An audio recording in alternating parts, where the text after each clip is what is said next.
all the Thanthi TV viewers. This is Karishma here. இன்னைக்கு நம்ம fire படத்தினுடைய review தான் பார்க்க போறோம். இந்த படத்தோட ட்ரெய்லர் பார்க்கறப்போ நமக்கு எப்படி தோணுச்சு அப்படினா வந்து இந்த படமானது ஒரு ட்ரூ இன்சிடென்ட்டை பேஸ் பண்ணி எடுக்கப்பட்ட ஒரு படமாகவும் இது நாகர்கோயில் காசி கேஸை வச்சு எடுக்கப்பட்ட ஒரு படமாகவும் தோணுச்சு. அண்ட் அது மட்டும் இல்லாமல் இந்த படத்தில் வந்துட்டு ஒரு கிரைம் கலந்த ஒரு ஆக்ஷன் கலந்த ஒரு படமாக இருக்கும். இதில் லவ்வும் இருக்கும். அண்ட் அது மட்டும் இல்லாமல் கடைசியாக ஒரு சோஷியல் மெசேஜை சொல்லக்கூடிய ஒரு படமாக இருக்கும் அப்படின்ற மாதிரியான ஒரு எக்ஸ்பீரியன்ஸையும் ஒரு எக்ஸ்பெக்டேஷனையும் கொடுத்துச்சு. இந்த படத்தை தேட்டரில் போய் பார்க்குறப்போ இது எந்த மாதிரியான எக்ஸ்பீரியன்ஸை கொடுத்துச்சு அப்படிங்கிறத இந்த ரிவ்யூவில் நம்ம பார்க்க போகிறோம். இந்த படத்தினுடைய ரிவ்யூவை பார்க்கறதுக்கு முன்னாடி இந்த படத்தோட ஒன்லைன் என்ன அப்படிங்கிறத பார்த்துலாம். இந்த படத்தில் வந்து நம்ம ஹீரோ அவர் வந்து ஒரு ஃபிசியோதெரபிஸ்டாக இருப்பார். படத்துடைய ஸ்டார்டிங்லேயே வந்துட்டு அவர் காணாமல் போயிடுவார். அவரை கண்டுபிடிக்கிறதுக்காக ஒரு இன்வெஸ்டிகேஷன் ஆஃபீஸரை வந்துட்டு ஹையர் பண்ணுவாங்க. ஹீரோவை கண்டுபிடிக்கிற அந்த ப்ராசஸில் இருக்கிறப்போ ஹீரோவை பற்றின நிறைய உண்மைகள் வந்து வெளியே வரும்.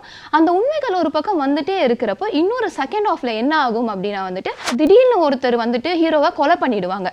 அந்த கொலை வந்துட்டு உண்மையாகவே ஹீரோவை கொன்னுட்டாங்களா, அப்படி இல்லை ஹீரோவை வந்துட்டு கொலை பண்ணது யாரா இருக்கும், இல்ல ஹீரோ உயிரோட தான் இருக்காரா அப்படிங்கறத கண்டுபிடிக்கிறது தான் இந்த படத்தினுடைய ஒன்லைனாக இருக்கு.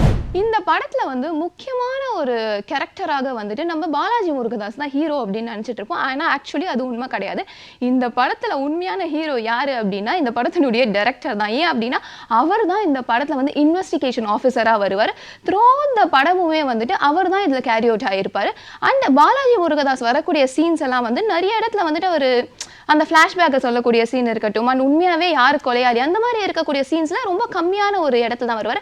அவருக்கு பாலாஜி முருகதாஸ்க்கு கொடுத்த அந்த ஒரு பேக்ரவுண்ட் ஸ்கோரும் இருக்கட்டும், அந்த பாலாஜி முருகதாஸ்க்கு கொடுத்த அந்த ஸ்கிரிப்டுக்கு ஏற்ற மாதிரி அவருடைய ஆக்டிங் லெவலை மேக்ஸிமம் புல் ஆஃப் பண்ணி எடுத்துகிட்டு வந்து இந்த படத்தில் கொடுத்துருக்காரு. அண்ட் அது மட்டும் இல்லாமல் ஆக்ஷன் சீக்வன்ஸில் மட்டும் இல்லாமல் அண்ட் இன்டிமசி அப்படிங்கிற ஒரு விஷயம் இந்த படத்தில் வந்து ரொம்ப முக்கியமாக இருக்கிறது. அதுலேயும் சூப்பராக பெர்ஃபார்ம் பண்ணியிருக்காரு அப்படின்ற மாதிரியே சொல்லலாம். இதை தாண்டி இந்த படத்தில் மற்ற கேரக்டர்ஸான சாந்தினி நடராஜன் இருக்கட்டும், சாக்ஷி அகர்வால் இருக்கட்டும், காயத்ரி ஷான் இருக்கட்டும், ரக்ஷிதா இருக்கட்டும், அவங்களுக்கு கொடுத்த ஒரு ஸ்க்ரீன் ஸ்பேஸை ரொம்ப அழகாக யூட்டிலைஸ் பண்ணி ரொம்ப அழகாக நடிச்சிருந்தாங்க. இதை தாண்டி இந்த படத்தில் வந்துட்டு சிங்கம் புலி வந்துட்டு ஒரு நெகட்டிவ் கேரக்டர் பண்ணியிருப்பாரு. ஆல்ரெடி மகாராஜா படத்துலையுமே அவரை வந்து நெகட்டிவ் கேரக்டரில் நெகட்டிவ் ஷேடில் பார்த்துட்டோம். இந்த படத்துலையுமே அந்தளவு இம்பாக்ட் இல்லைனாலும் அவரும் அவருடைய ஆக்டிங் ஆனது ரொம்ப அழகாக பெர்ஃபார்ம் பண்ணியிருந்தார். இதை தாண்டி இந்த படத்தில் வந்துட்டு மியூசிக் இருக்கட்டும், சினிமாட்டோகிராஃபி இருக்கட்டும், அண்ட் அது மட்டும் இல்லாமல் எடிட்டிங்கும் வந்து ஒரு கிரைம் த்ரில்லருக்கு ஏற்ற மாதிரி இருந்ததையும் பார்க்க முடிஞ்சது.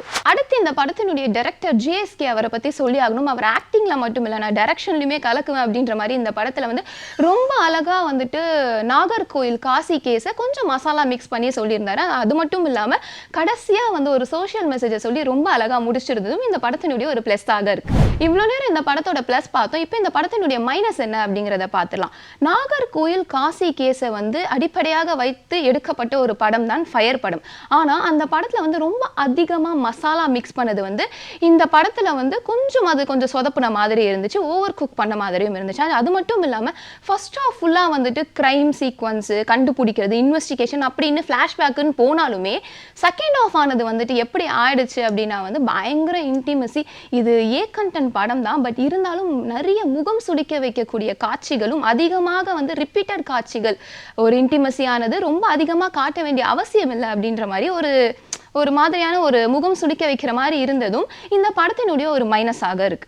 அண்ட் இது மட்டும் இல்லாமல் நான் ஆல்ரெடி சொன்ன மாதிரி தான் பாலாஜி முருகதாஸ் வந்துட்டு ரொம்ப அதிகமான ஸ்க்ரீன் ஸ்பேஸ் இல்லைனாலுமே அவருடைய தமிழ் பேசும் விதமான டைரக்டர் வந்துட்டு அப்படி வைக்கணும்னு வச்சாரான்னு தெரியல, அதுவுமே கொஞ்சம் வந்துட்டு டிஸ்டர்பன்ஸாக இருக்கிற மாதிரி இருந்துச்சு. அண்ட் இந்த படத்தில் முக்கியமாக ஒரு கிரைம் த்ரில்லருக்கு ரொம்ப முக்கியமான விஷயம் என்ன அப்படின்னா வந்துட்டு அந்த ஸ்டோரி அப்படிங்கிறது தான். அது கொஞ்சம் இம்பேக்ட் கொடுக்கணும் அப்படின்ற மாதிரி எதிர்பார்ப்போம். அது இந்த படத்தில் பயங்கரமான இம்பேக்ட் எதுவும் கொடுக்கல. அண்டு சில இடங்களை கூட கியூரியஸ் இல்லாமல் இருந்ததும் இந்த படத்தில் ஒரு மைனஸாக பார்க்கப்படுது. மொத்தத்தில் ஃபயர் படமானது வந்துட்டு ஒரு crime thriller with intimacy action கலந்த ஒரு ட்ராமா. ஸோ இந்த படம் வந்துட்டு நிறைய கியூரியாசிட்டி இருந்திருந்தா இன்னும் பெட்டராக வந்திருக்கும். ஸோ அதனால ஃபயர் படமானது ஆவரேஜ் வாட்ச் படமாக வந்து நிற்குது. நான் இந்த படத்துக்கு எவ்வளோ ரேட்டிங் கொடுப்பேன் அப்படின்னு பார்த்தீங்கன்னா 10க்கு 7.5 to 7 கொடுப்பேன். ஸோ நீங்கள் இந்த படத்தை பார்க்கல அப்படின்னா பார்த்துட்டு வந்து கமெண்ட்ல இந்த படத்தில் உங்களுக்கு பிடிச்ச சீன் என்ன அப்படிங்கிறத சொல்லுங்க. இந்த படத்துக்கு எவ்வளோ ரேட்டிங் பண்ணுவீங்க அப்படிங்கிறதும் கமெண்ட்ல சொல்லுங்க. அன்டில் தென் இதே மாதிரி ஒரு சூப்பரான ரிவ்யூவில் உங்களை வந்து எல்லாரும் மீட் பண்ணுறேன். Until then like cinema, share cinema, watch cinema. பாய்.